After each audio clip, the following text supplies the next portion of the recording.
عاوتاني النظام الجزائري خرج الاعلام ديالو باش يهاجموا المغرب، وداك الرسائل ديال المخزن التطبيع الصحراء الغربيه كذا. اوكي، علاش النظام الجزائري كيخرج الاعلام ديالو في هذه الوقيته هذه، خصوصا هاد 24 ساعه، باش انه هو يهاجم المغرب؟ شنو هما الحوايج اللي خلاه على انه هو يسعر؟ ثلاثه ديال النقط مهمه اللي ضربات قويه للنظام الجزائري في هذا الاسبوع هذه. الاولى هي المساعدات المغربيه اللي مشات لغزه، وكذلك ومثل المساعدات العربيه اللي مشات لغزه، بينما الجزائر ما ساعدت ولا حتى شي حاجه، وسدت فمها واكتفوا انهم يصيفطوا الذباب الجزائري اللي كيجي كيعلق عندنا. وشنو كيقول لنا؟ كيقول لنا هاد المساعدات الاولى بها هما داك الناس ديال الزلزال اللي في الجبال.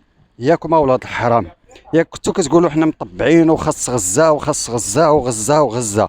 ايوا ها حنا ملي ساعدنا غزه رجعتوا لنا عاوتاني المشكل واحد اخر ديال الزلزال. اوكي، الخرجه الثانيه هي اليوم ديال ترامب كيصيفط واحد البرقيه كيهنأ فيها صاحب الجلاله الملك محمد السادس حفظه الله واطال في عمره، واللي كيهنئوا واللي كيأكد مرة أخرى بأن أمريكا ترامب شخص ترامب أنه ما كيدعموا الملف ديال الحكم الذاتي. ومع المغرب مباشرة من بعد الزيارة بطبيعة الحال اللي دار جوج لبنانيين، اللبناني الأول اللي هو الممثل أو النائب ديال ترامب على الدول العربية وفي الشرق الأوسط والخليج وزيد عليها شمال إفريقيا.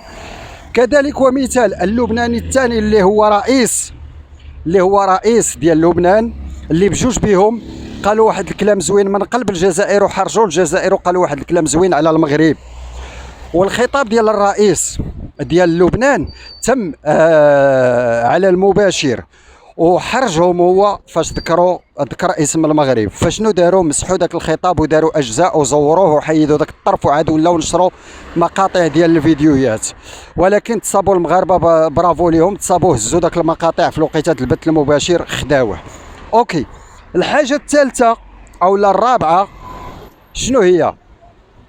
هي الخطاب الملكي اللي كان مؤدب واللي فيه اليد الممدوده لعشرات المرات، اليد الممدوده لاشقائنا الجزائريين، اليد الممدوده. وبخصوص المغاربه اللي كيقول لك حنا لا ما متفقينش، واش هاد الناس كيسبونا، واش هاد الناس كذا، والملك كل مره كيمد لهم يديه. خوتي انتم مجرد مواطنين بحالي، مواطنين عاديين، وكيقول لك اما ان تمارس السياسه او تمارس عليك.